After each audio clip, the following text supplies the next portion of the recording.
All right. I'll call the regular city council meeting for the city of Dunsmuir for November 16th, 2023 to order at approximately 6:02 p.m. Please rise for the flag salute.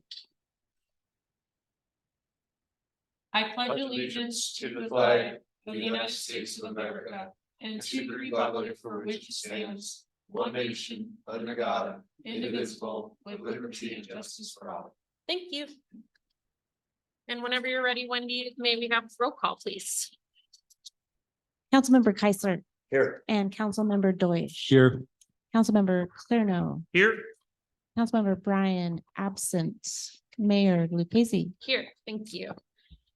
There is a slight change in our agenda tonight, if it is okay with the city council, as we had left off a special presentation by Maya Lewis that was requested at the last meeting. But we will proceed with our town historian first, Ron McLeod. So if you would like to come to the podium and take a microphone, we would love to hear from you. Ooh.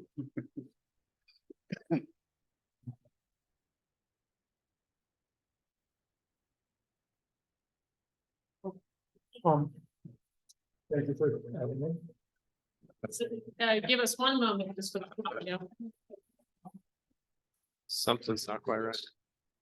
Maybe we look. I think maybe that might.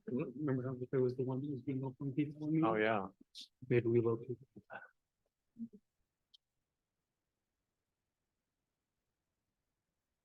Hold that thought.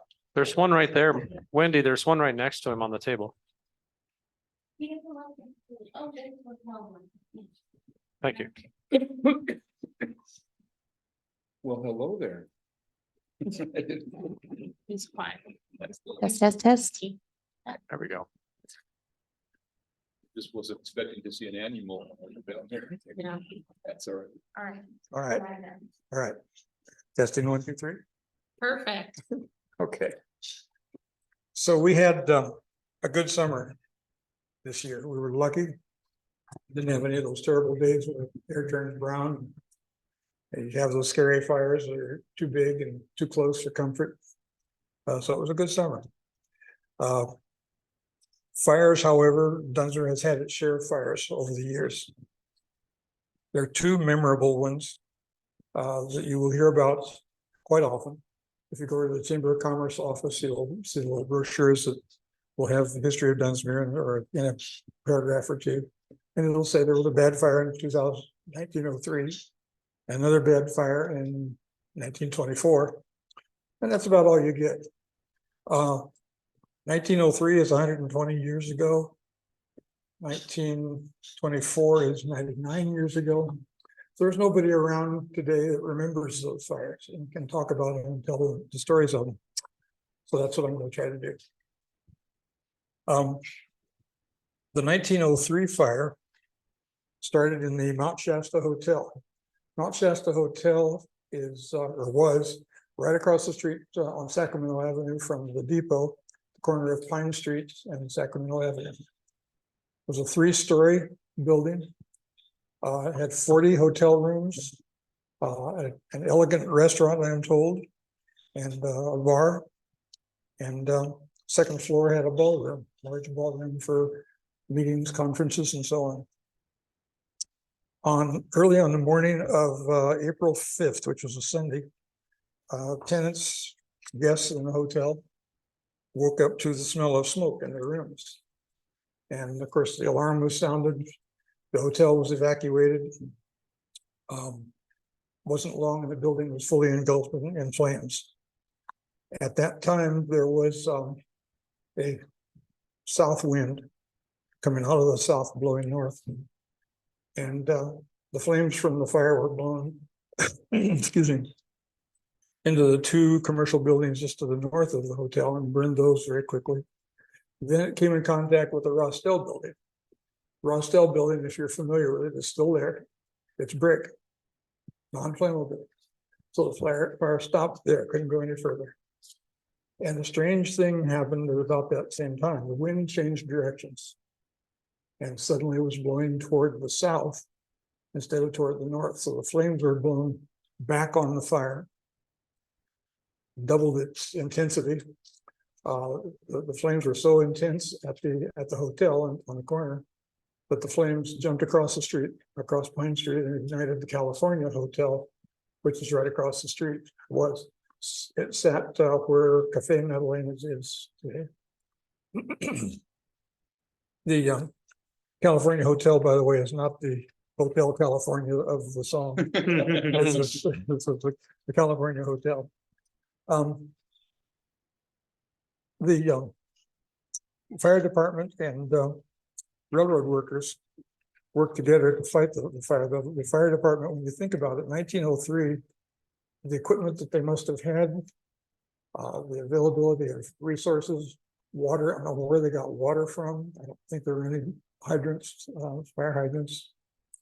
The railroad workers, however, brought hoses from the railroad yard, stretched them across the railroad yard, somehow connected them to pumps that were powered by steam locomotives in the yard. And I suspect we're pumping water out of the river. I don't know that for certain, but that's the logical source of water. All of the buildings on Sacramento Avenue south of where the Hotel California sat were wood frame buildings. They were all of them just like dominoes lined up. And they ignited with the fire just one after the other all the way down. The fire proceeded down Sacramento Avenue, and the firefighters somehow stopped it at Cedar Street at this corner down here, right down the hill. However, then the fire changed directions and came up the hill right across the street from the city. Got to what we called Dunsmuir Avenue. Then it was called the back street. Ignited homes down that street. So if you stop and think about it for a minute, the fire burned from Pine Street to Cedar Street, from Sacramento Avenue to Dunsmuir Avenue, the whole block was burned. The San Francisco Call newspaper, you remember newspapers, had an article about the fire, and they said there were no injuries or fatalities, which was great, but there was extensive property damage. They estimated $300,000 in property damage, converted to today's dollars, that's about $10 million, which sounds about right, I guess. Recovery was very quick. Tents and temporary structures were put up almost immediately while the ashes were still smoking. The railroad jumped in with both feet, transported displaced families to places where they could be housed. They took them to the town of Mott, clear to the north of us, Upper Soda Springs, Shasta Retreat, Shasta Springs. They provided meals and housing for the families. The buildings on Sacramento Avenue that were wood frame buildings were replaced by masonry buildings, which seems like a good idea. And that's what we see today. If you look down Sacramento Avenue, you'll see architecture from 1903.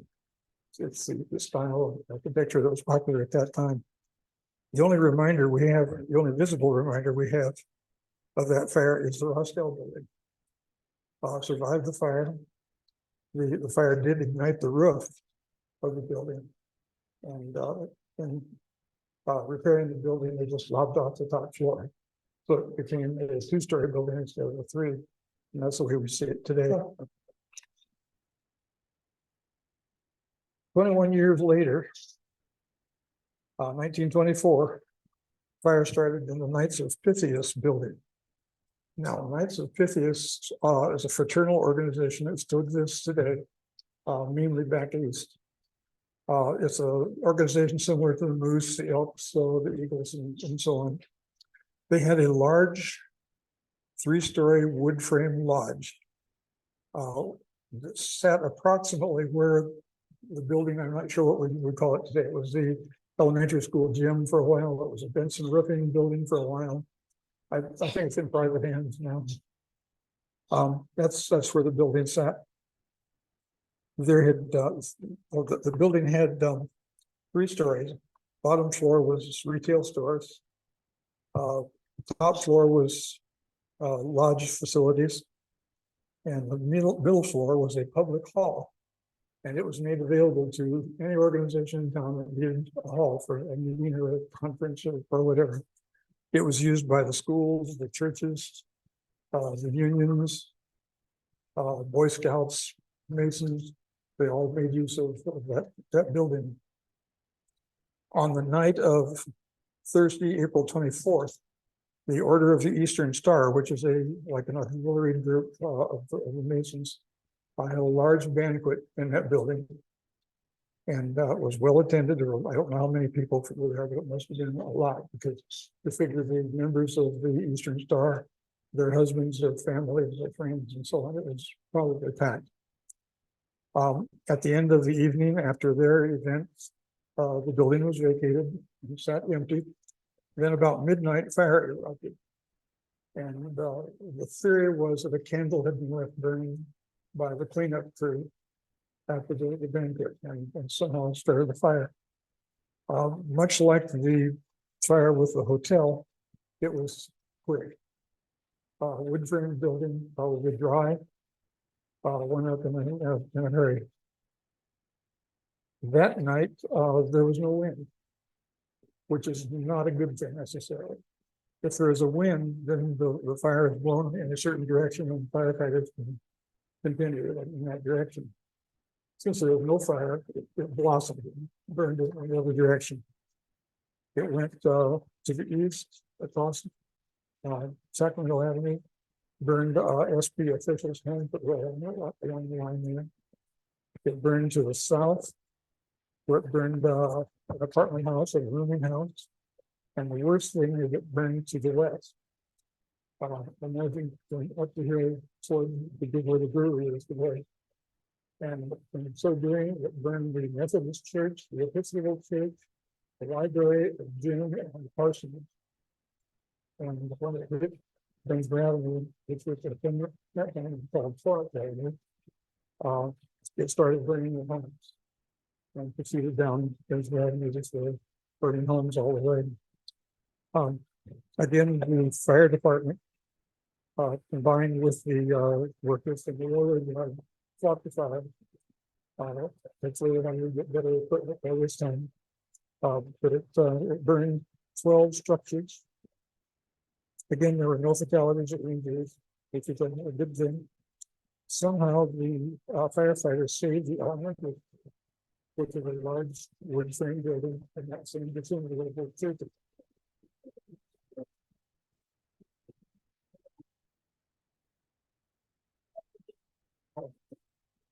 Okay.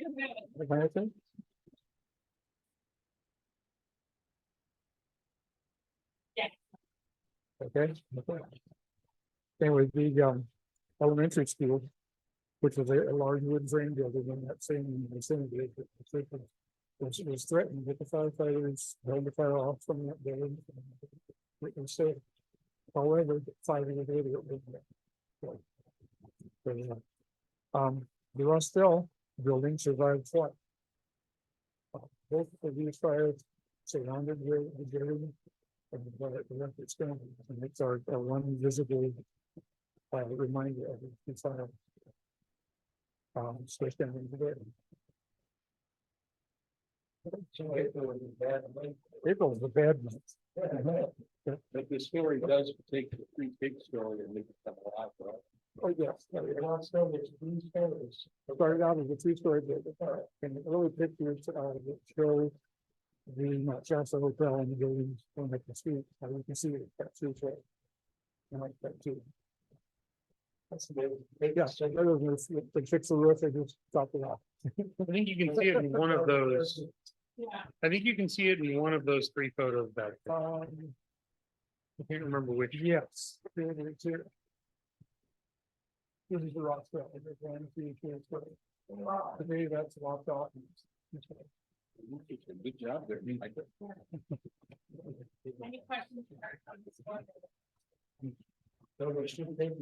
Thank you. Thank you Thank so you. much, Mr. McLeod. And so I'll hand it over to Councilmember Deutsch to introduce our second speaker of the evening, Maya Lewis.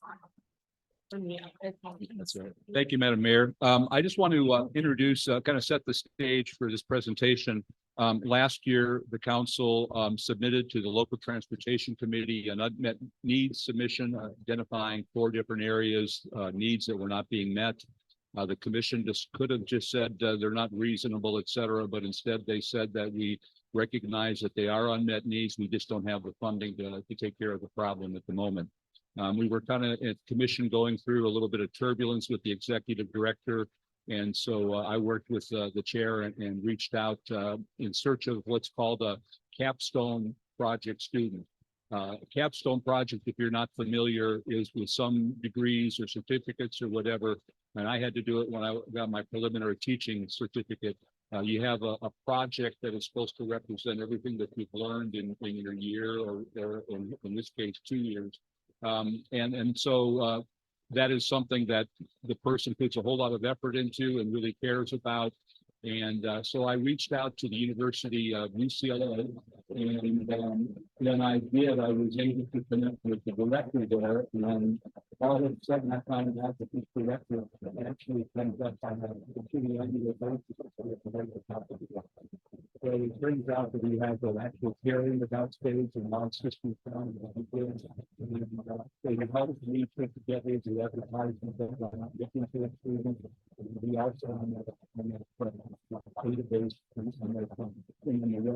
database said I have a picture of interest in it. And I'm really excited about the fact that back in office, I was contacted by Mr. Lewis, which is her second year in the Masters of Living Filing Test. She decided that she wanted to take this time and help define the board.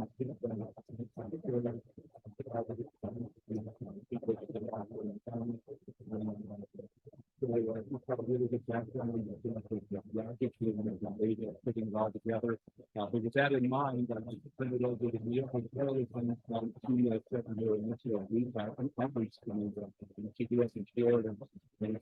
with the challenge that they're doing move around transportation lines in Euro 7. So if you imagine you're going through your master's and you're looking at how can I make a big difference, and it happens to be here in Fishman County, I'd like you to do some. Hello, everybody. Could you hear me okay? The sound is working okay? Yes? Yeah, Okay, good. wonderful. Okay, great. And then are you all are viewing the slides?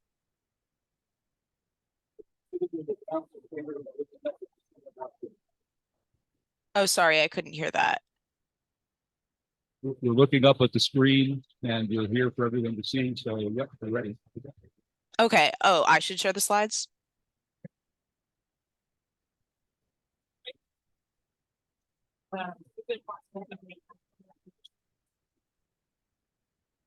I'm sorry, the audio is sort of going in and out.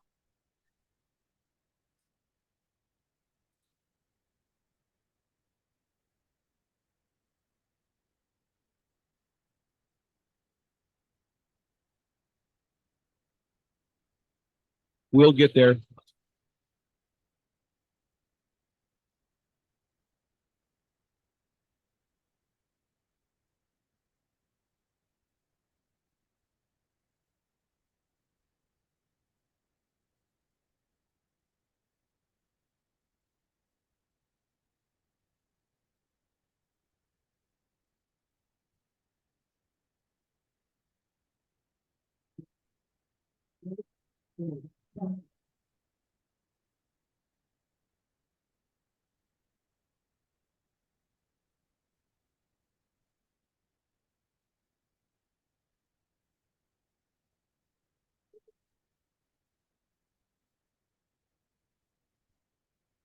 Over here is now, you should have presenting controls.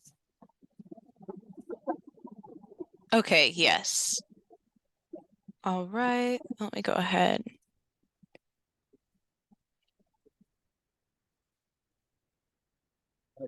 Right.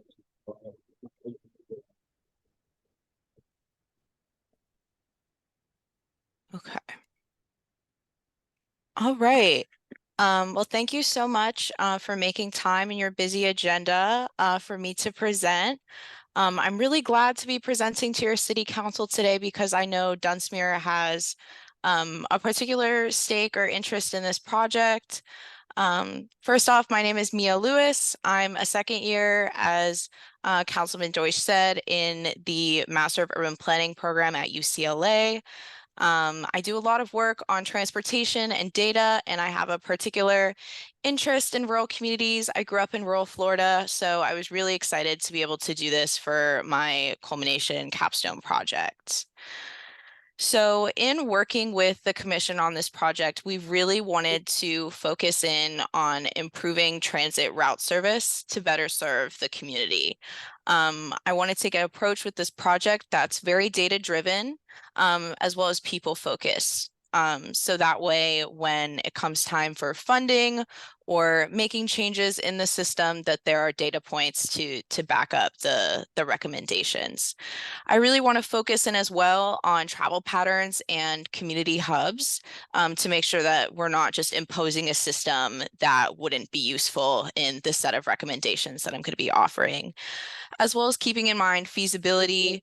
As Councilmember Deutsch has said, funding is always of the utmost concern. So we want to make sure that this is financially possible as well as feasibly possible with California policy and the changes that that might bring in terms of EV fleets for public transit. Overall, we really wanted to emphasize better service and transit for South County cities like Dunsmuir, as well as serving the needs of a population aging in place when it comes to accessing medical services and things of that nature, and capturing the economic benefits of tourism through transit revenue if we can get tourists using the transit service. So these are just some demographic stats that I was able to pull on some of the South County cities as well as Wairika, on just age, income, population. And what we see as the commonality through all of these cities is, and every city in Siskiyou County from what I could find, was that households per average have 2 cars, which signifies that cars are absolutely essential. Next are just some key industries of employment. And so looking at this, I was really interested in what people are doing for work and if transit could possibly be a part of easing their commute and expanding their accessibility to work opportunities. So as far as what I'll be doing for the next several months through next year with this project, there will be a qualitative and a quantitative component. So the qualitative is really built off of people's experiences in community. So I'll be interviewing some city officials to identify community hubs and concerns, as well as ensuring that recommendations are in accordance with local planning goals, as well as reviewing council and forum documents. There's some really great information in previous unmet needs documents that I've been able to access, which has been really helpful in helping me gain an understanding of the existing transit landscape and the gaps that exist, as well as reviewing policy and case studies from other similar communities on what they've done as far as expanding transit route access, reducing headway, route planning, and dealing with the landscape of California policy as a rural region. And then as far as the quantitative data focus component, we'll be identifying top hubs by foot traffic data from cell phones, which I'll get into in the next slide. And I'll do some more demographic analysis for Siskiyou County and the communities, as well as analyzing some ridership and population data from the Regional Transportation Plan. So for the cell phone data, there's a few free resources online where you can access this geolocation data of where people are going and to and from. So Councilman Deutsch put me onto this great resource called Placer AI. It's mostly focused on chain retail. So you'll see a lot of those establishments are chains, but it does provide some really good detailed data as far as where people are going to and from. So you can see I've pulled some locations in Mount Shasta. So to cover the gaps that aren't necessarily the chain retail, I will be using some other sources like Best Time, which also have that foot traffic data for other sources like transit hubs or here. This is Things to Do, so it's a lot of natural recreation sites. For the purposes of this project, I'm trying to source data for free online. A lot of these cell phone subscription data services are exorbitantly expensive. And so I'm trying to work out a framework in this project where smaller planning agencies or city governments or, graduate students, interns would be able to replicate this process in their own communities using these free resources. So the final output of the project will be a report, which I will submit and publish for you all. It'll include some recommendations as far as route planning and easing headway through innovation strategies like flexible planning and some review of case studies of what other communities have done, as well as funding and policy guidance, such as grants and policy considerations. And I really would like for this report to be something that would be useful for other communities looking to meet local transit needs. So in the next couple of months, I will be completing the qualitative component and continue meeting with city officials, as well as combing through all of the case studies and reports and technical documents that I have been acquiring over the past few months, as well as beginning the quantitative mapping and analysis components. So if you have any questions, my contact information is here. I would really like for anyone and everyone who is interested in the project to be involved or offer input. Since I am hundreds of miles away, I'm really trying to get a sense for what would be most beneficial for the community and how we can meet those needs with transit. So with that, I will take any questions. Thank you, Mia. And I believe Bruce and I have Mia's email as well. So if you'd like.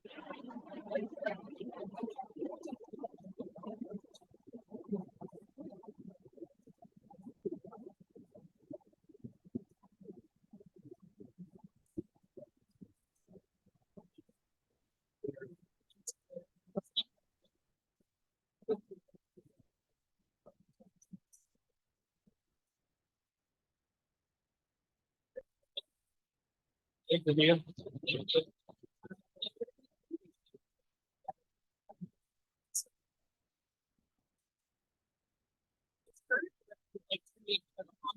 consent agenda, which is registered tonight for October 28th through November 9th of this year. Or if you would like to make a comment on it, not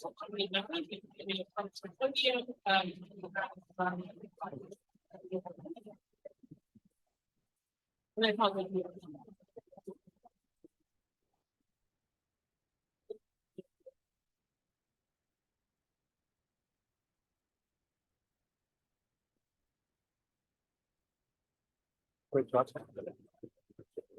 Oh, hello.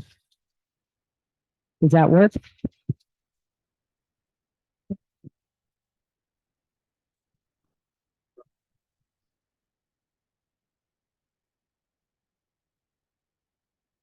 Well, so. So tell them, So, I believe that they can hear us online. we can, they're on. So if you just keep the mic all on and then just speak loudly for us to hear in the room, that would probably be best with that for right now. Okay, hello. Allison Lachevsky, 5334 River Avenue. I really liked your presentation, Mia. I thought it was really great. It's so inspiring to see young, college educated women in this world. I think you're going to go really far, and I really appreciated your presentation. I also appreciate you, Mr. Joyce, for bringing me here tonight. It's so nice to see the resources that are out there and available for small towns. For us. So that's really nice. I appreciate the conversation. That being said, I don't so much appreciate the conversation with the cosmos. I'm quite disappointed about it. The contract, to my understanding, is about $200,000 or up to that amount. I don't see too much progress since the last meeting, before this current meeting of last week. I found the public input part to be a little redundant. I think we could have maybe handled some of that internally. I thought that their PowerPoint was a little cookie cutter with some fancy Cosmont logos in it. We could all go around town and take a picture of the dilapidated buildings and put them into a slideshow. I could do it for $199,000. I really found a big disconnect to our community with this company. Even just with one of the public comments, somebody put some comments about Mount Shasta and they told Amtrak, which I said, but it was just really funny. They don't even know that there's a 14,000. That was hard. I want to know, I wonder how much we paid so far for their work. And how much we already know in here. We already know that again, could have been handled internally. I really would like an outcome for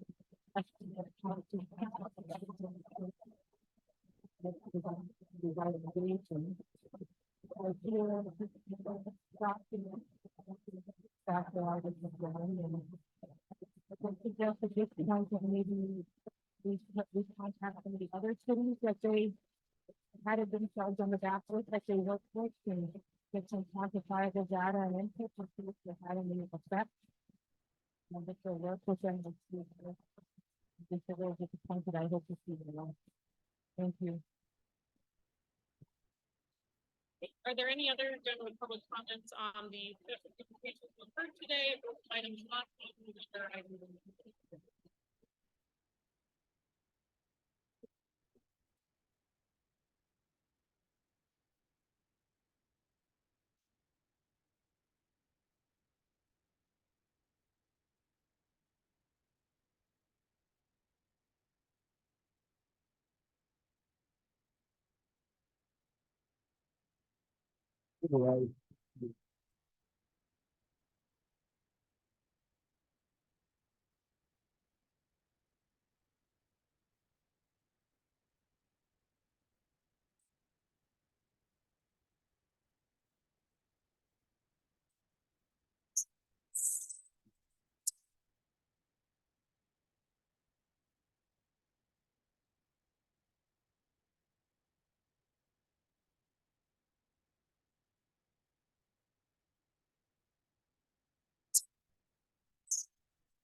From our area schools.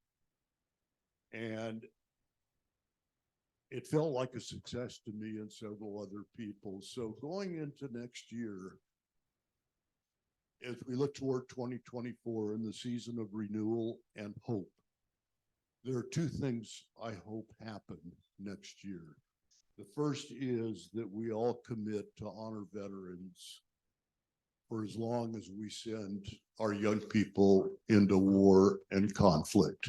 So if we could build on what we did in the past Saturday for Memorial Day and Veterans Day, I think will be a credit to us all and important to the young people coming behind us.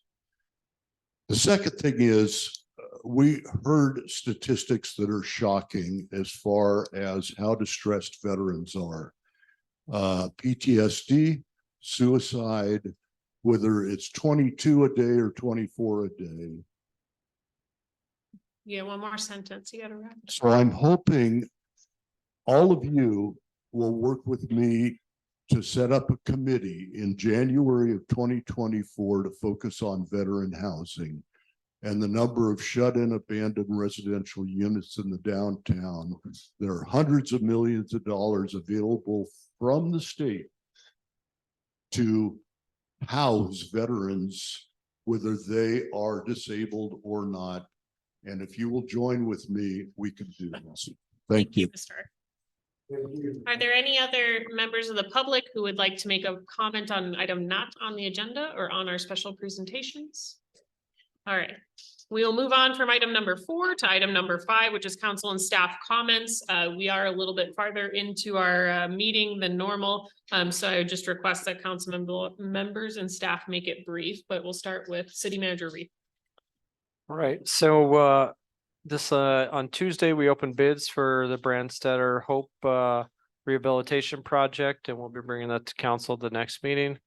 The tank project, they have begun sandblasting, and that is moving forward. Public workshop, I do have a preliminary sketch of the layout and the building here for the council members to view after the meeting.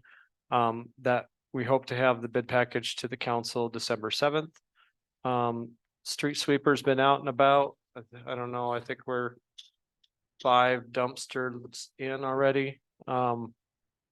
Trees at the cemetery, we've done a lot of trees lately, and I hope to get to do some more of that, but we're done with all the high limbing and all that stuff until next spring. But and then leaves. And Snoop Dogg is quitting smoking, and Martha Stewart is not doing Thanksgiving this year. I just thought everybody should know that. That was the last headlines I saw before I walked into council. Thank you. Are there any questions for our city manager today? Seeing none, we will go over to Sergeant Ortiz with the Sheriff's Office report. Thank you, Mayor. City of Dunsmuir contracts for 5,280 hours of time for the 2020. I'm trying to speed it up. It's okay. You can take your time. 24 fiscal year, this date, 2,327 hours have been completed. Or 33% through the fiscal year, we've done 44% of the contracted hours. This month we did 671 hours, we had 195 calls for service. We had 4 arrests, 3 were felony, 1 was misdemeanor. 10 citations were issued, 10 of which were traffic, 8 of which were traffic related and 2 were site release warrants. Everything's pretty much on the decline. The traffic stops were way up. The month of October, the deputies did 49 traffic stops in town. They did have on October 10th, one of the deputies during daylight hours arrested a drunk driver down on Dunsmuir Avenue at Bernie. He was arrested, his vehicle was towed. The neat thing about that, which was kind of discouraging, but the man was on probation and was to use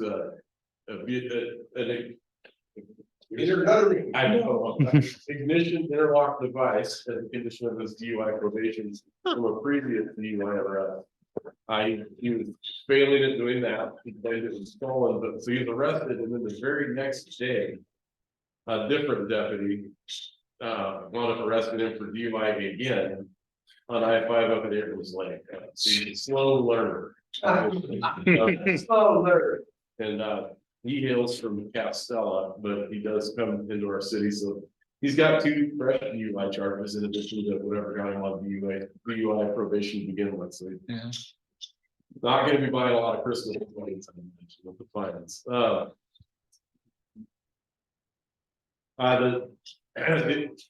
It was pretty mellow October, but to add on to what Mr. Arth had to say, we are building our honor guard. We were able to send two of our members down. One of which was a paratrooper, U.S. Army, and the other was a on the Coast Guard. Yeah, I've seen it on the news. I'm not exactly what he did, and the sheriff came. The cemetery, the city's public works group really laid it out there to Dennis and his guys. He spiffed it up. It looked great. Yeah, it started Friday morning, by Friday afternoon, or by Friday evening. It was all going home tired, but They're a good crew. They're a good crew, and I thought it was worth mentioning. That was a lot of hard work on there. All right, are there any questions for Sergeant Ortiz? Otherwise, you may go home. Thank you. Thank you so much. Just, I hope you get some rest. Take care. Pass our appreciation on to the sheriff for. Yeah, that for was coming to the it event. was very lovely. Thank you. All right, we'll move into council member comments and we'll start with on this end with council member Clarence. Oh, I just wanted to start out by thanking everyone for who was involved putting on the Veterans Day ceremony. It was a great event. And then I just wanted to wish everybody a happy Thanksgiving next week, and we'll move on to the next council member. Please do not drink and drive. That would not be very good. So, council member Deutsch.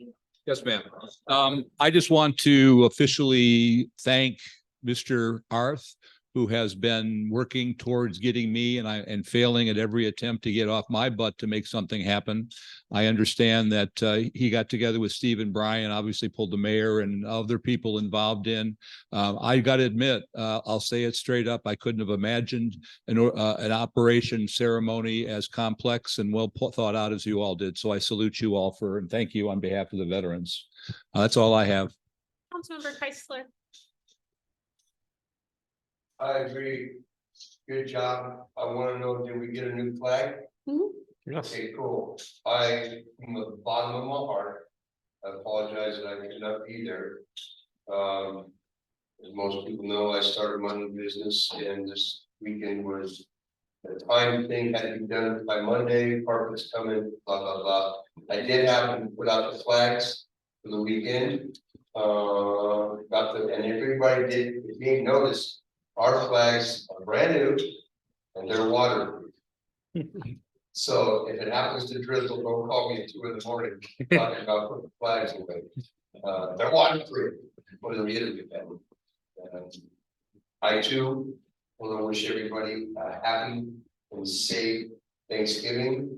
I hope everybody gets to spend a little time with their family. I'm gonna go see my grandkids. So I'm looking forward to it. Thank you. Thank you. And no big update for myself.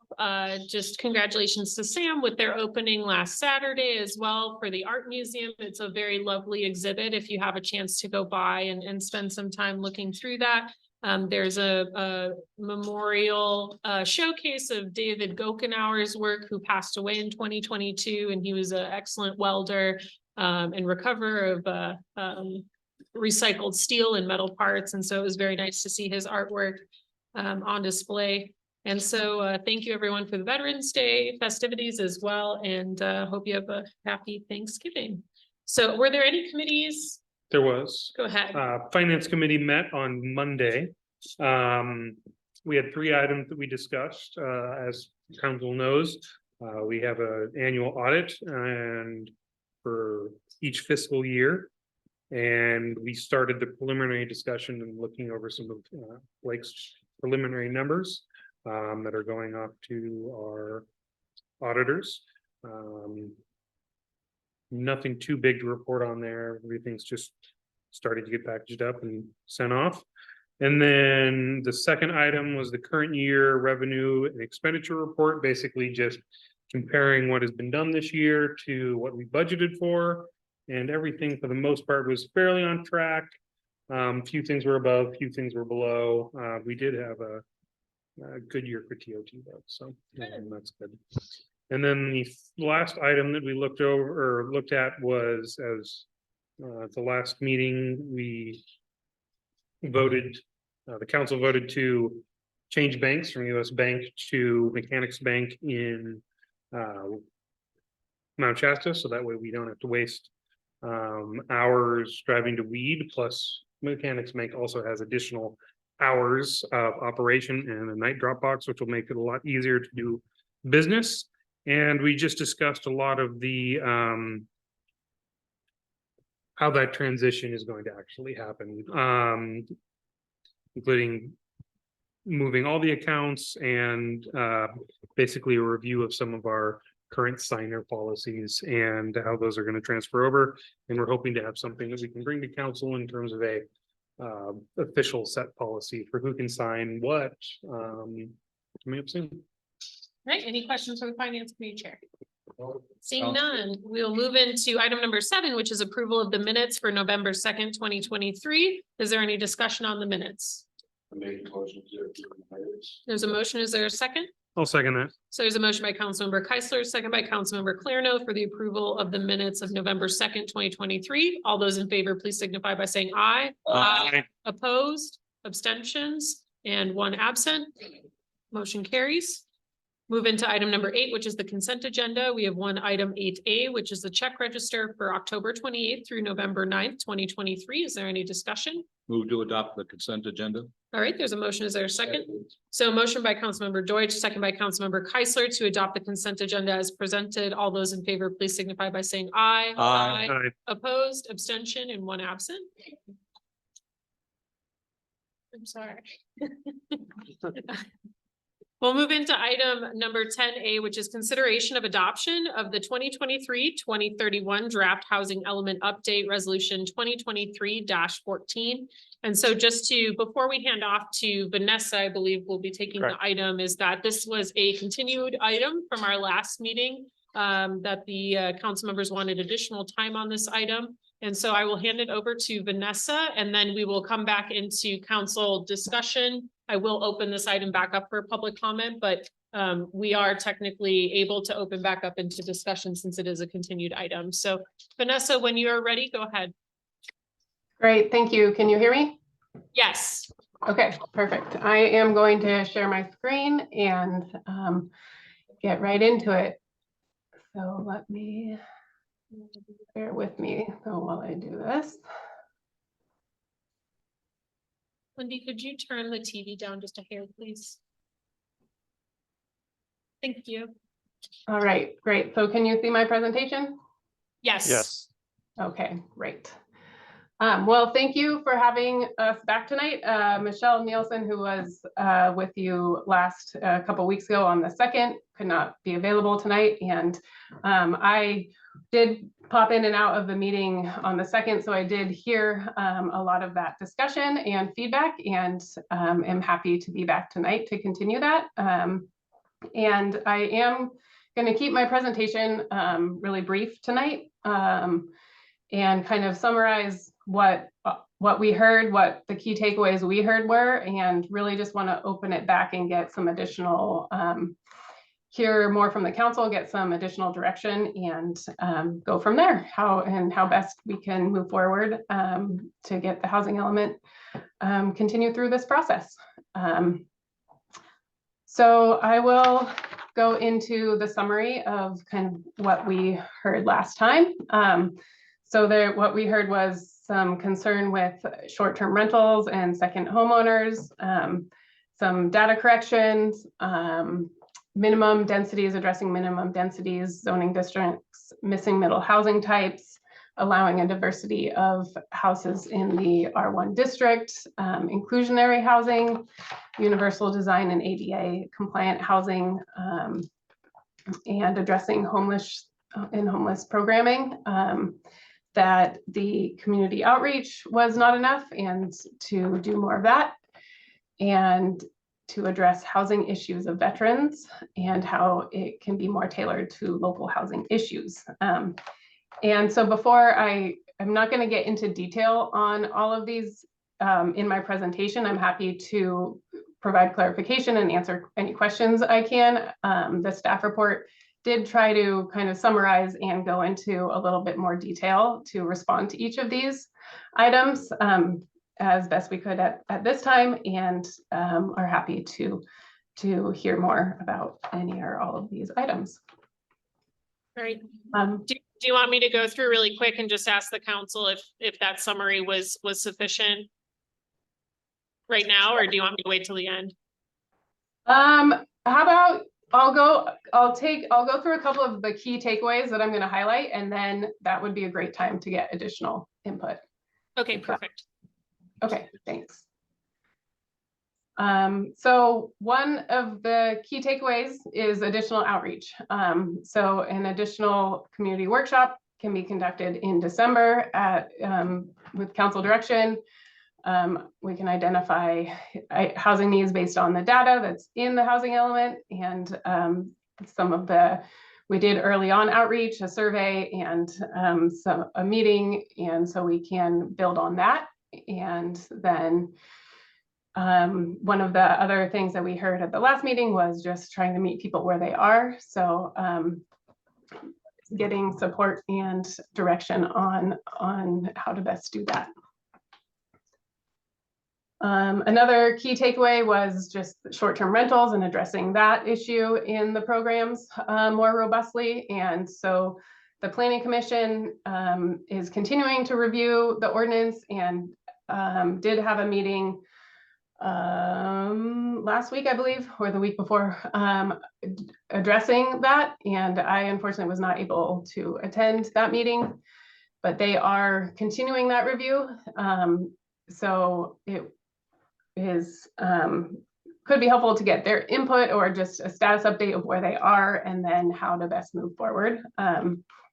There is, and in the action plan, this is just a really brief summary of, one potential way to do this, and continue to evaluate, and a strategy to address short-term rentals. But there are definitely other options and things to consider. One of the other key takeaways was zoning to allow for a diversity of housing types, including missing middle, and with the zoning ordinance update that was completed earlier this year, there are a number of existing zones that can accommodate missing middle type housing.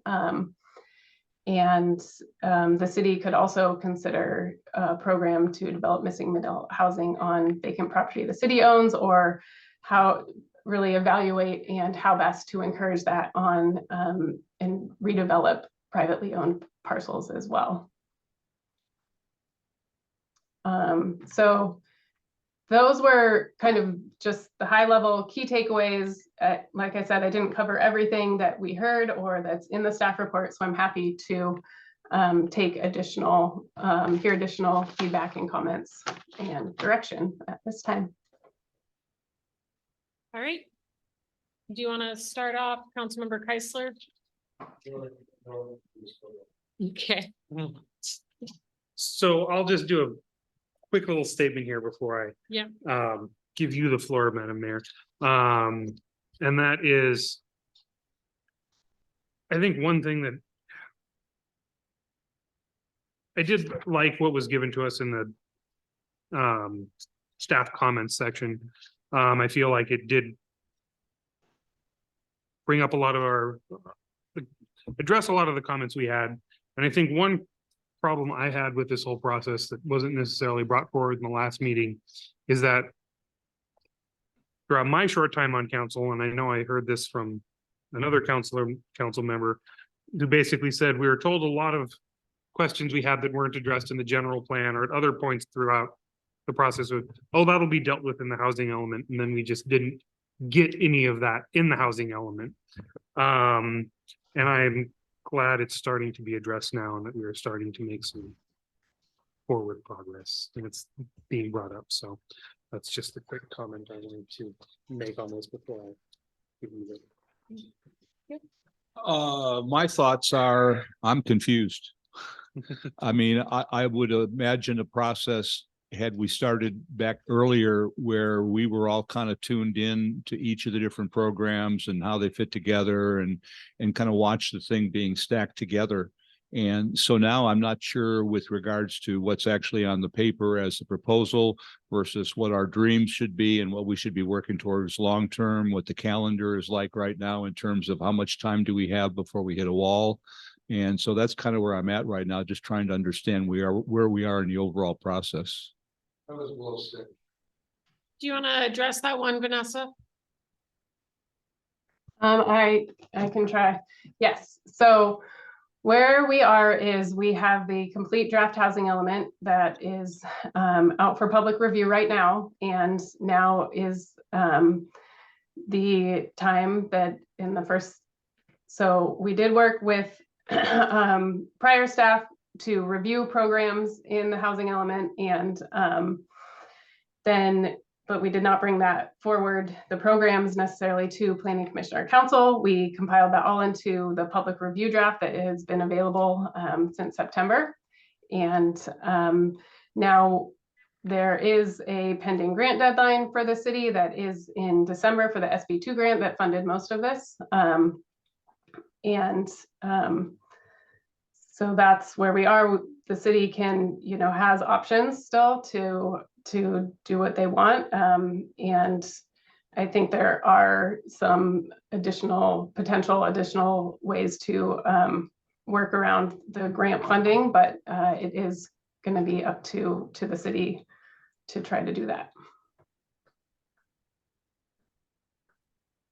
Did that answer your question? It pretty much does. I guess what I would look for, and I guess when I go back and review more, I just would think that where are the areas in this plan that could help our council make a difference? I mean, it seems to be what are the engines or tools that exist in the plan that if we were to be creative about and make sure we did it right and all of that, how would that help our community rather than just fill out a form that needs to be filled out a form in a way? That's kind of my feelings and thoughts on it.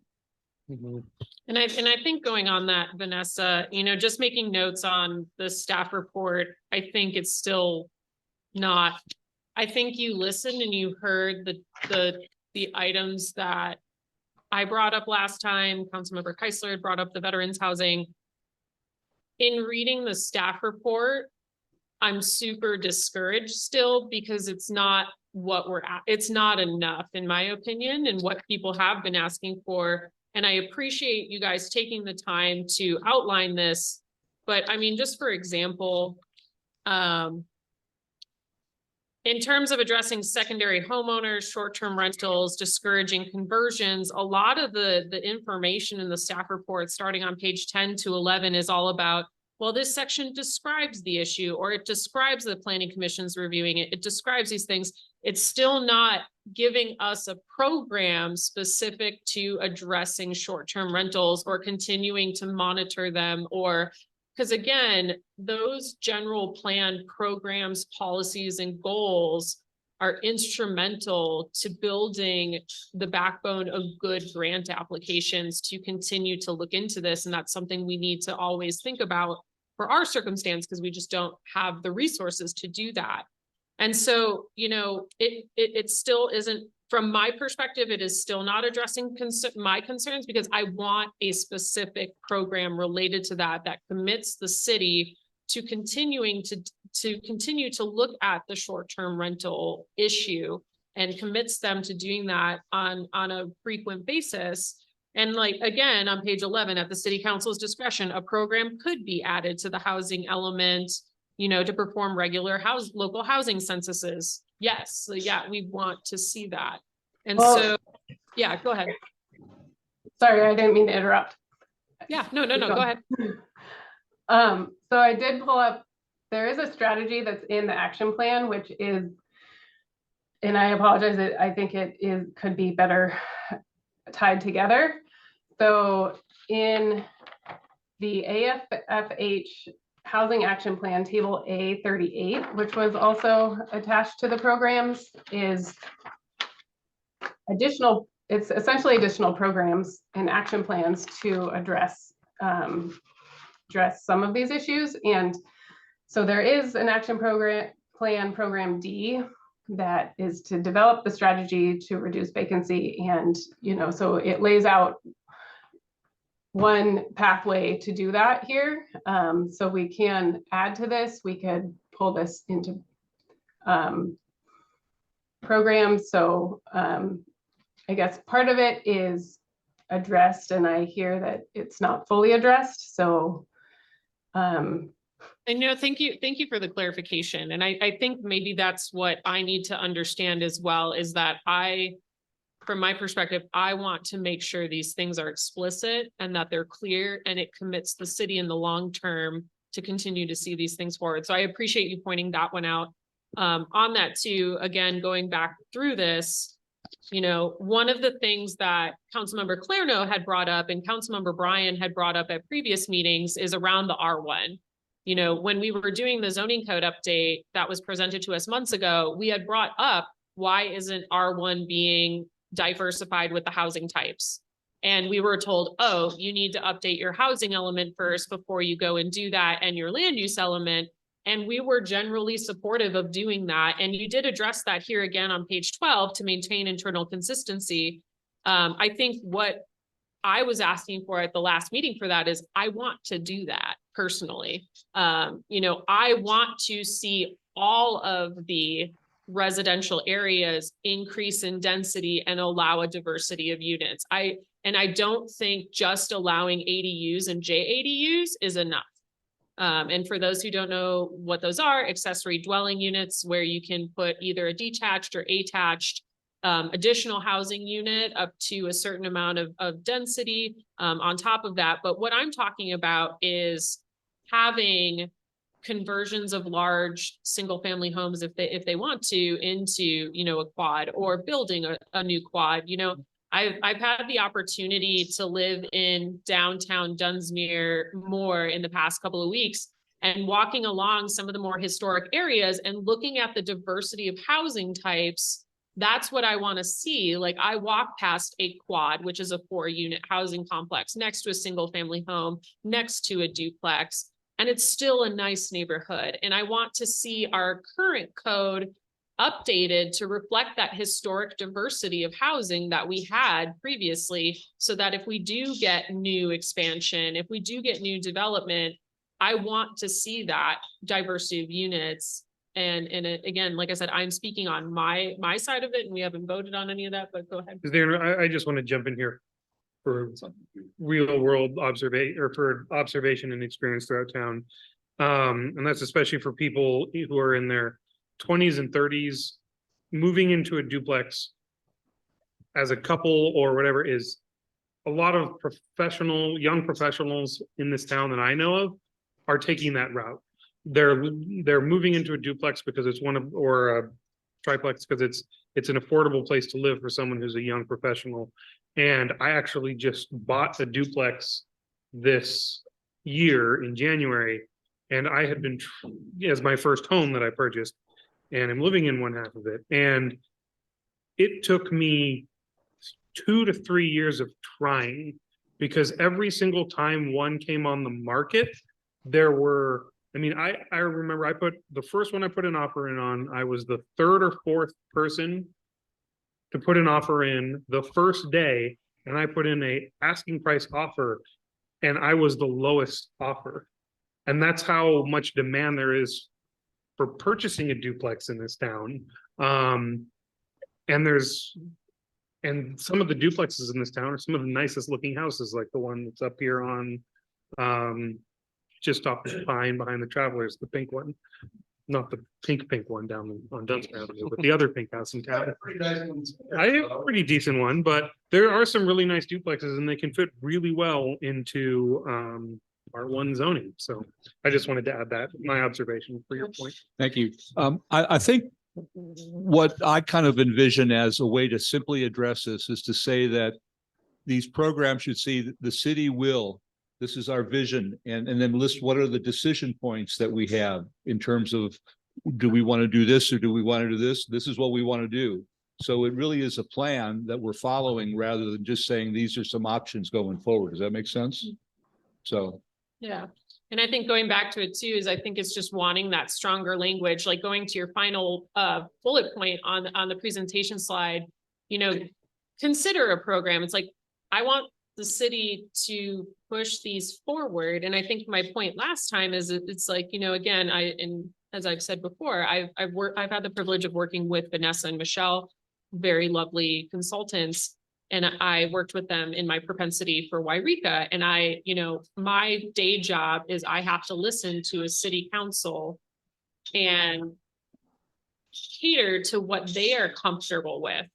And this is one of the few times where I am the city council and I listen to the people who are in this city and they really like this city because as our town historian has said, it's very charming. And I think the reason why it's charming is it developed at a time that the automobile was not king and we had to be denser and we had to be closer to our neighbors.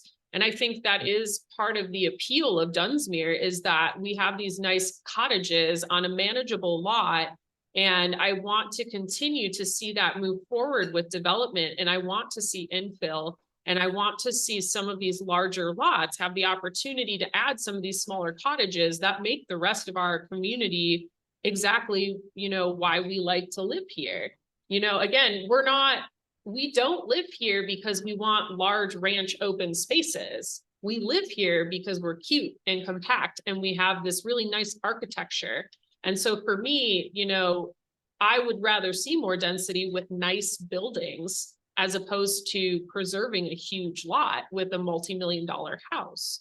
You know, a couple of those are fine, but like, again, I think the majority of the city needs to be diversified with those housing units or allow people to take some of those McMansions that were built at the time and subdivide them into more manageable units. So I mean, and the same thing too with an inclusionary housing ordinance, talking about what that is it basically is an ordinance that says, oh, if you're going to come in and you're going to do a 50 lot subdivision, X percentage of those lots have to be set aside for low income individuals. And for me in the planning profession, that I think is the best practice. And I think that this city would be accepting of that. And in terms of deterring developers, as long as it's a reasonable percentage, developers don't care. You know, again, having those in there, I mean, they care a little bit, but from my perspective, that's how you get the type of units that you want, as opposed to concentrating all of your lower income individuals in one little area, which typically for us in Dunsmuir is, you know, the floodplain, but not on the river. And that, you know, adds to hazard mitigation issues with people who are disadvantaged. And so I would like to see these things added. I would like to see more density recommended in the land use element. I understand that that's going to trigger an update of the land use element. And I think that's what, you know, I have felt this whole process of updating the housing ordinance or housing element, the zoning code, getting the local early action planning grant, LEAP, and that's what that is, getting the SB2 funding is my understanding when we signed on for those grants, this is what we were getting. Like I knew this was coming. And so to now try to pull back and go, well, if we do this, it will add more cost in the long run. It's like, well, we know that. That's why we got SB2 funding and LEAP funding. And so, you know, I don't understand where we lost it in the process that we wanted to move forward this way. And I think that's kind of the frustration that I exhibited at the last meeting, which I apologize for a little bit. It was maybe a little bit more emotional than I typically get.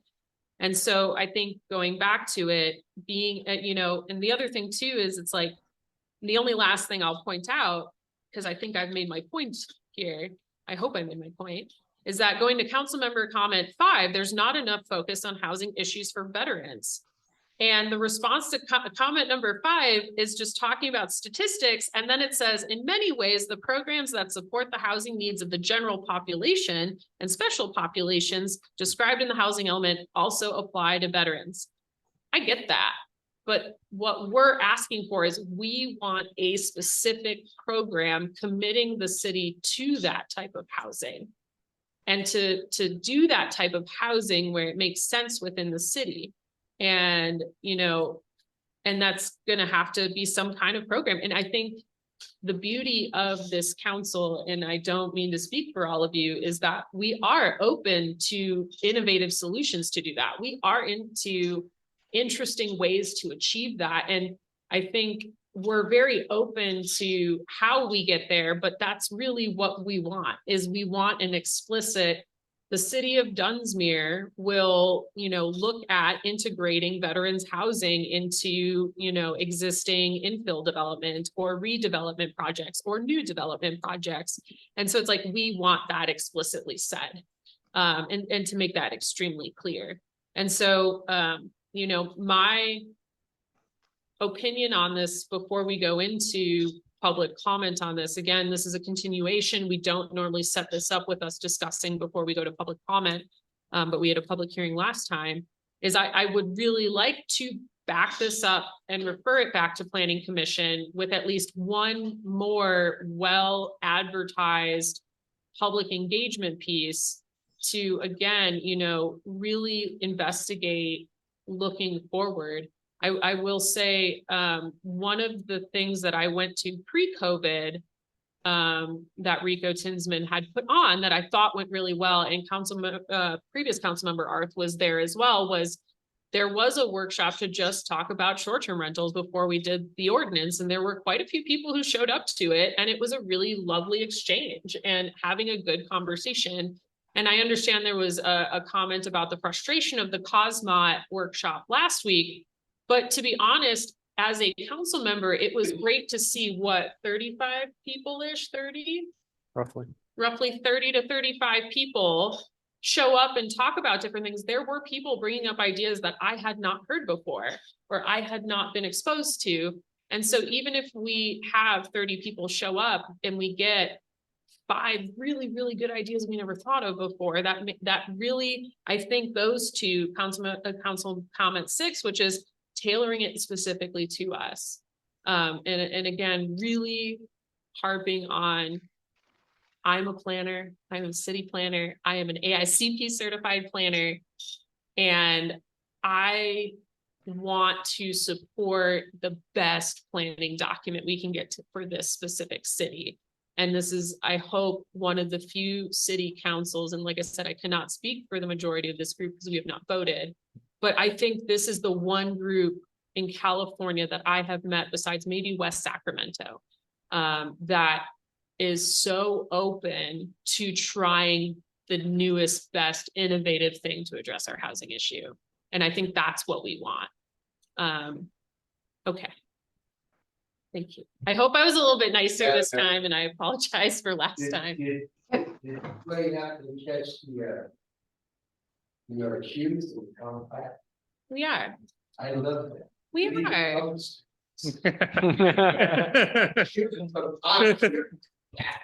Yeah.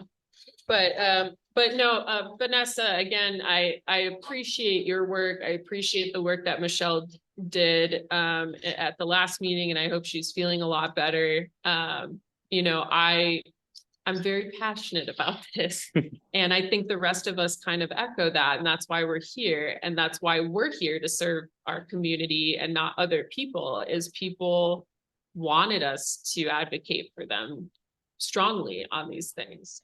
And so do you have anything else for us before I open public comment? Yeah, can I just respond to a couple of things that I heard, just to make sure I'm understanding? Because I hear your direction, and I guess it would be helpful to hear that from the other council members, just that they are feeling that same way, and get that direction to move forward. And that's why I guess our staff report was more, could the council could consider this, consider that, because at the last meeting, I didn't hear like specific direction to go towards specific policy directions. And so that would be helpful. And it is unfortunate that I was not involved in the zoning ordinance update, so I didn't get the benefit of hearing kind of the discussions and what happened during that. So thank you for some of that background. I think I'll just leave it at that, and appreciate your comments. Yeah, and thank you for addressing that. I do appreciate it. Because you are correct. We did not technically give direction at the last meeting. And so wanting more direction is, I very much understand that and appreciate that. So I will open this up for public comment. If you would like to come and make a comment on the draft housing element, you will have 3 minutes on the clock. If you are online, as we do see one hand up online, we will have Allison Lashevsky online go first for the 3 minutes because she had her hand up first. And then we'll go to Mr. R. Okay, go ahead, Allison. Hi, sorry to cut in front of you, Peter. Allison Lashevsky, 5334 River Avenue. Thank you for the presentation. One additional thing I just would like to comment on, we all agree that we have a big need for low income housing. One of the greatest barriers and also a huge civil rights crisis is access to home ownership. And I really think that somehow needs to be addressed. Whether that be the barrier of access to financial knowledge and resources. I really think that we need to direct some of our citizens to state and federal programs that can help create a path to home ownership, which really is a way to build generational wealth. So that's all. Thank you. Thank you. And again, if you are on Zoom, you can go to the reactions tab and raise your hand, but we'll now go to Mr. R. And if you could pick up the mic, turn it on and speak into that so people online can hear you, that would be lovely. Is that the one where you? No, sorry, Hello. sorry. Yeah. Yeah. There we go. Good. Well, congratulations to all of you. What a thoughtful discussion. And for the former mayors in the room, you'll acknowledge that change in our community is very, very difficult. We are poor, we are rural, we are understaffed. And so to have any kind of aspirational goal to make the community better is something that's been missing for the 15 years I've been up here. And obviously there's plenty of praise to go around. So let me get specific. I would hope in January of 2024, that's less than 2 months away, that the city will create a veterans housing committee with a goal of transforming at least 10 vacant and abandoned residential units into affordable veteran housing. The committee will have veterans on it, area veterans. The community will have members of the planning commission on it. The committee will have 1 or 2 citizens that care about the issue and will commit themselves to moving the ball forward. Whether you want a city council member on this committee or you want to stand back and watch the committee do its thing, I'm indifferent to it. And what we will do is work with the state of California, CalVet, and the Department of Veteran Affairs, because the citizens of California, in appreciating veterans, have set aside over $600 million in bond funds for rehabilitating and building veteran housing. And if you do the least bit of research, you'll find out the state is divided into Southern California, Northern California, and rural counties. And the 600 million, it's an annual application process, gets allocated into 3 zones. And for the last application round, there was not one single application from Siskiyou County. For the south and for the north, they were way oversubscribed because to do any kind of housing project in San Francisco or Oakland or Los Angeles or San Diego is hugely expensive. I think we would do our community great honor to try to save historic buildings, to try to repurpose them to serve our community. And I would be more than willing to be part of this effort because I think we could do it. Thank you. Thank you. Thank you. Thank you. Are there any other members of the public who'd like to come up and make a comment on the proposed draft housing element?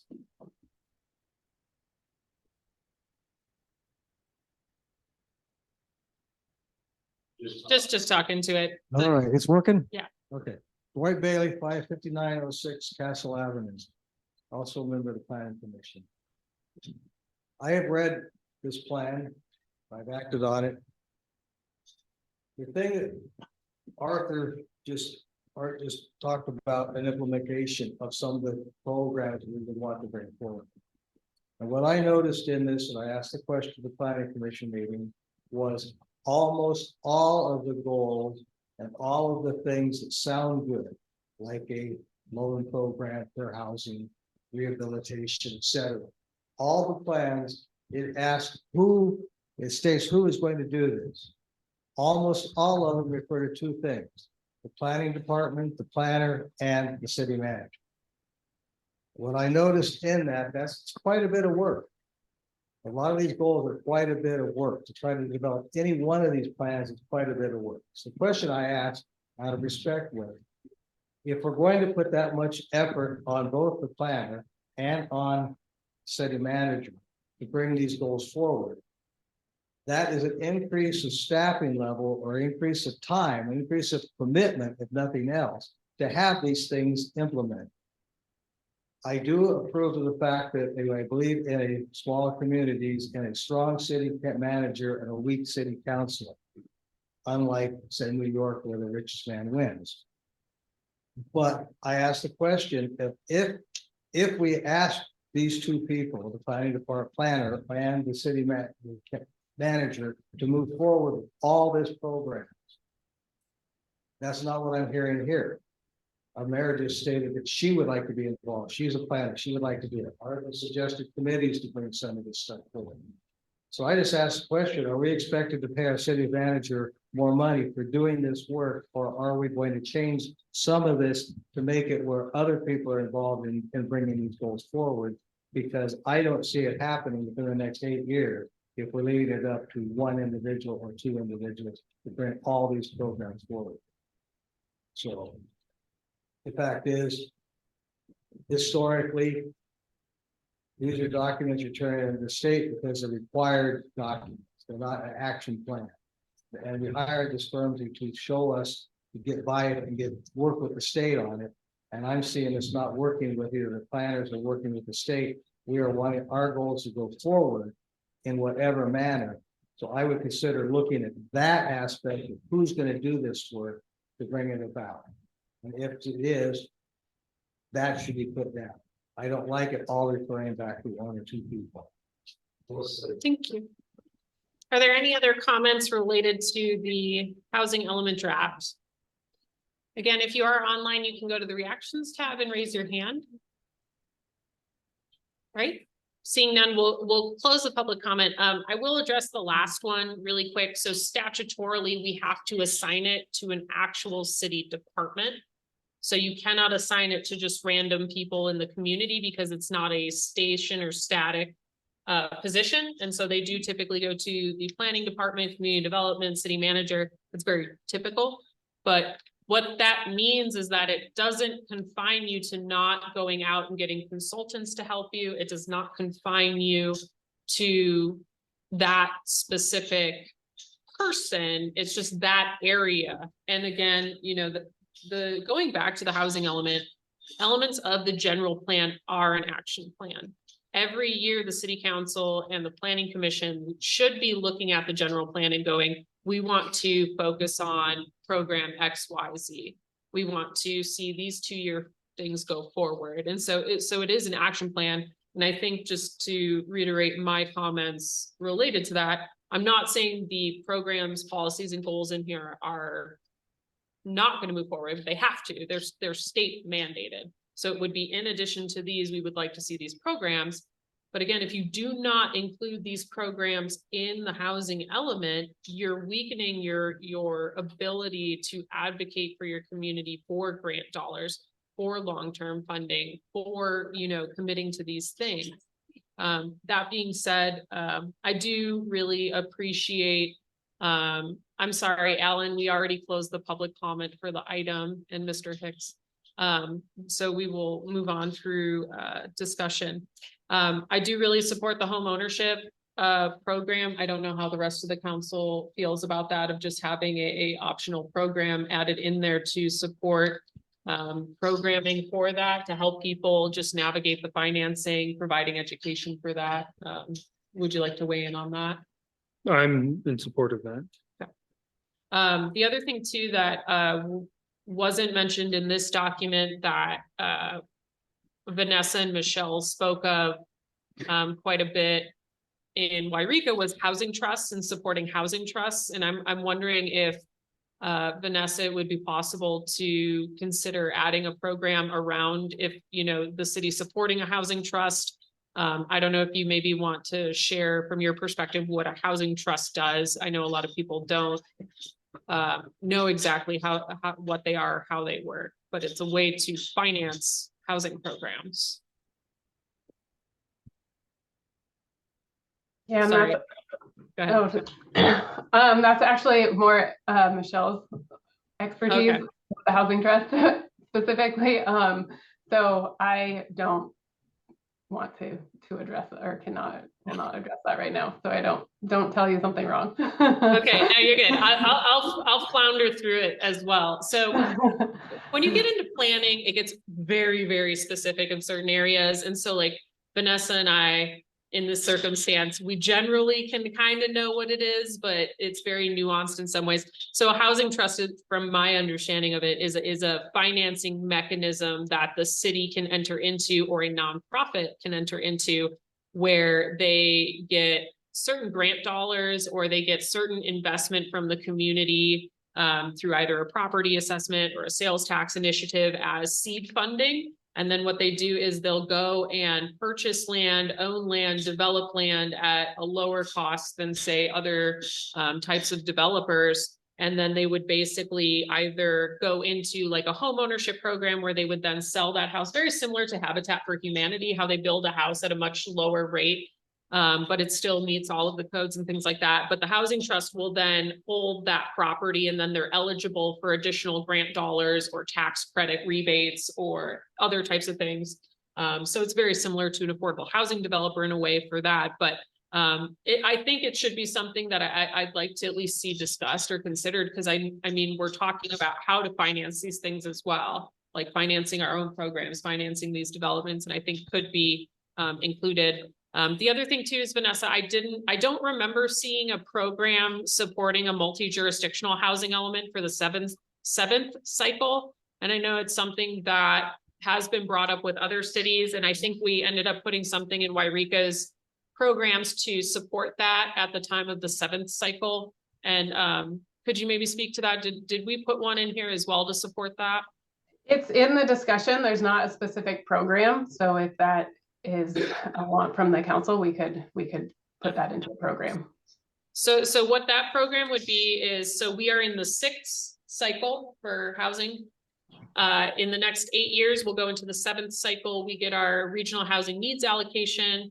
And basically what it says is that at the time, like prior to the 7th cycle, the city will consider adopting a multi-jurisdictional housing element, which are starting to become more of a conversation for rural communities, where basically instead of every city and county, Siskiyou County, doing their own element, we all pool our funds together and do one big element and then have a chapter. And so if you remember, our local hazard mitigation plan is set up that way. So instead of us having to go through this process by ourselves, we pool our resources with the other communities to do one large plan with our little addendum in it with our specific goals. So I don't know if you guys want to speak to either the housing trust or the support, like considering a multi-jurisdictional 7th cycle. Right now, my mind is melting. I'm sorry. I'm getting really technical and I apologize. No, I'm just thinking, I assume we're gonna bring this back again, then, is that the idea? Well, I think one of the things, and I will go to page 16 of the agenda packets, is we have 3 options here. One of them is to authorize the submission of the draft to Housing and Community Development. So what it would do is it would take this portion, submit it to the California Housing and Community Development. And then basically providing staff the direction to conduct additional public outreach and then also do the revisions that we're talking about. So it would. That would be option one. That would be option 2. Oh, okay. And so option 2 would basically allow this version to go to the state to make sure that our state mandated ones look correct. So they'll review that, they'll give us notes. But we have the option while that's happening to insert some of these additional optional programs. I move we authorize staff to submit the draft 2023-2031 housing element update to HCD and provide staff direction regarding additional public outreach and revisions to be conducted during HCD's 90-day review. All right, there's a motion and there's a second. I know, I apologize, both of you look very overwhelmed. Is there any other discussion prior to the vote? Just a quick discussion question here. How does this play into? So what is because I know we need to, as I said earlier, one of my main concerns here is I would really like to see at least duplexes allowed in R1 and R2. And if we do this tonight, where are the next steps in order to getting a lot of these things changed? I think we'll throw that over to you, Vanessa. Well, in terms of the housing element, we can put a program in to do that. It would require a zoning ordinance amendment and update, and then update to the land use element to allow that increased density in the R1 zone. Okay. But I think there's, Cool. I That would answers my- support adding it as a program while it's being reviewed. So Yeah. any other discussion before?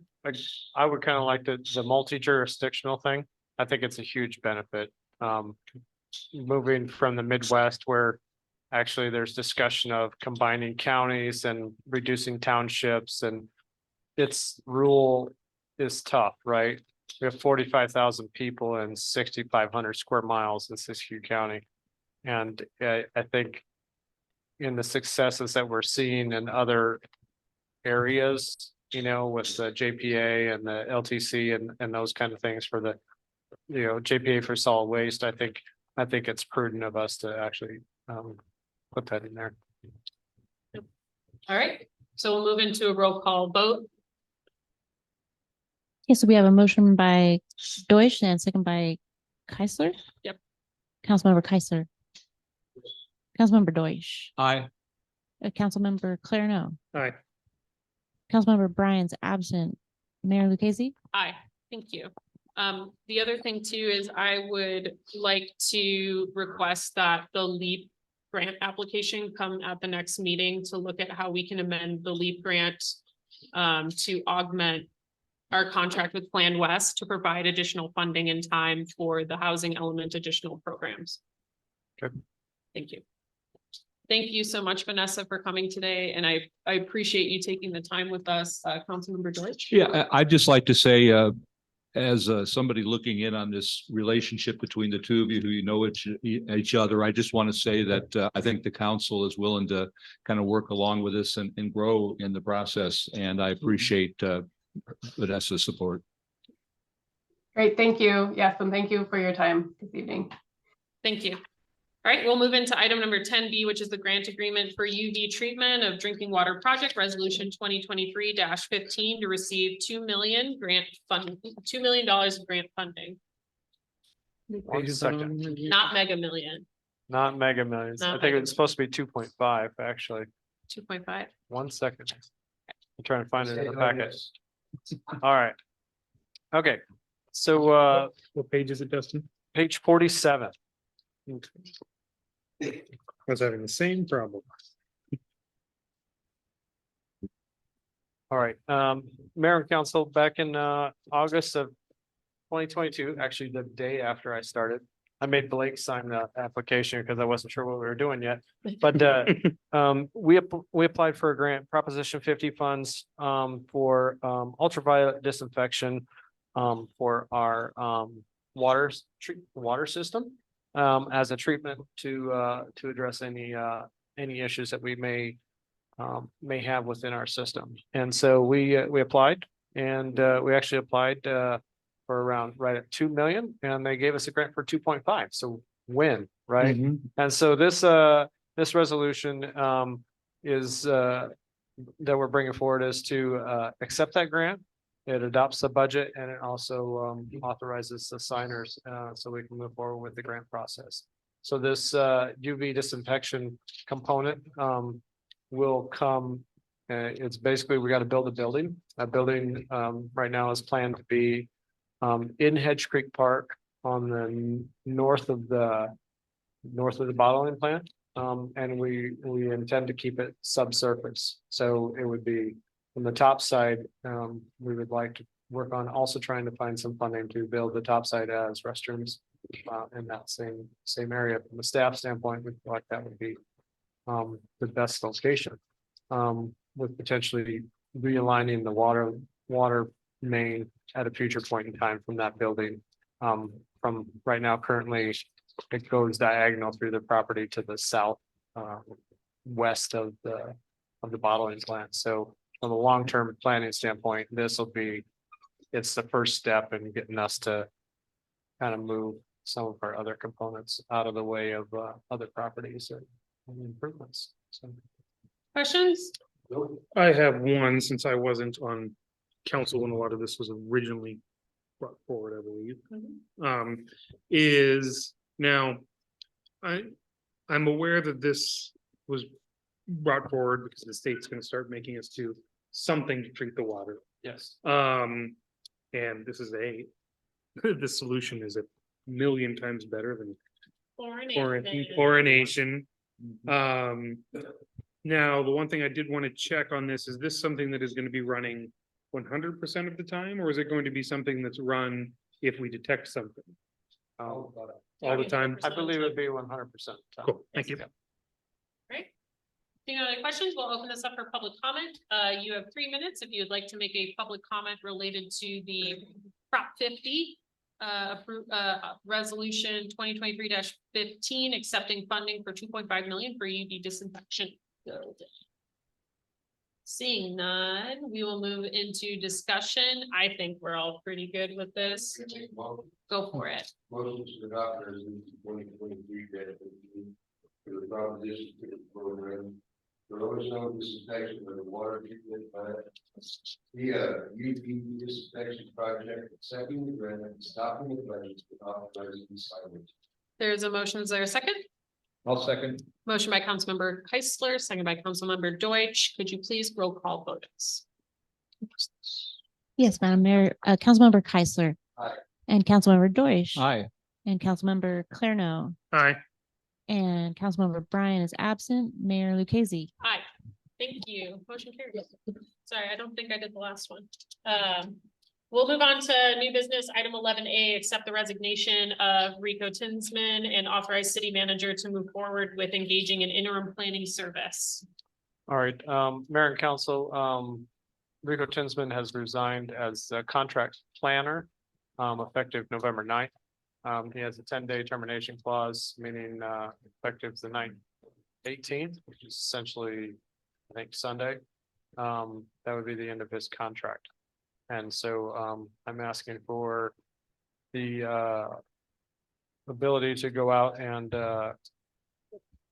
do some get some interim planning services as we develop an RFP and move forward through an RFP process. My expectation is probably see an RFP and come back to council with an RFP probably in early January. Maybe the second meeting, because we've got some kind of really tight timelines, which is something else I want to talk to when we can talk about future agendas. But would come in January, and then we'd advertise, and then hopefully have a new planner on board by March. And you're probably the best person to answer this. How hard is it going to be to find somebody? We'll be okay. Okay. All right, any other questions before I open for public comment? Seeing none, is there any public comment related to the item of accepting the resignation of Rico Tinsman as the city's contract planner? Seeing none, we'll close public comment. The only thing that I have that I'd like to add to the motion, so if I may. Yes. I will make a motion to accept Rico Tinsman's resignation and authorize the city manager to negotiate and enter into an agreement for interim planning services. Right, motion. Before calling, Mhm.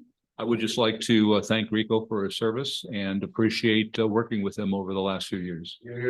Thank you. All right, there's a motion by myself, second by Councilmember Keisler, and all those in favor, please signify by saying aye. Aye. Opposed, abstention, motion carries. Thank you. We'll enter into item number 12.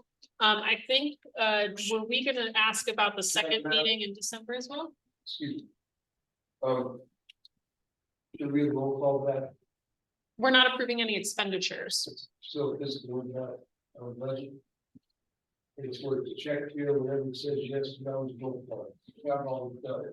No. Just trying to make sure. Well, my understanding is we're not approving any expenditures, so I think it would not really impact the fiscal budget at this moment. So this is wrong. Yes, I apologize. it's okay. Ah! There you go. It was a It early was probably morning. a copy and paste from the previous one. All right, thank you for checking.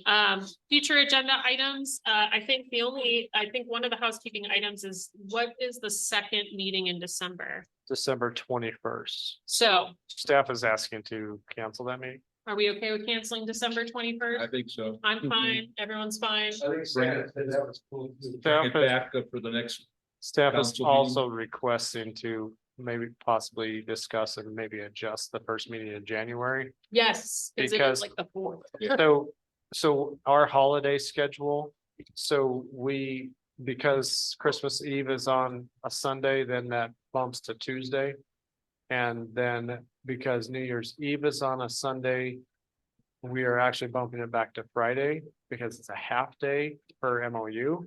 So I would prefer to have the half day for New Year's Eve before on the a weekend. Friday rather than a half day on a Tuesday.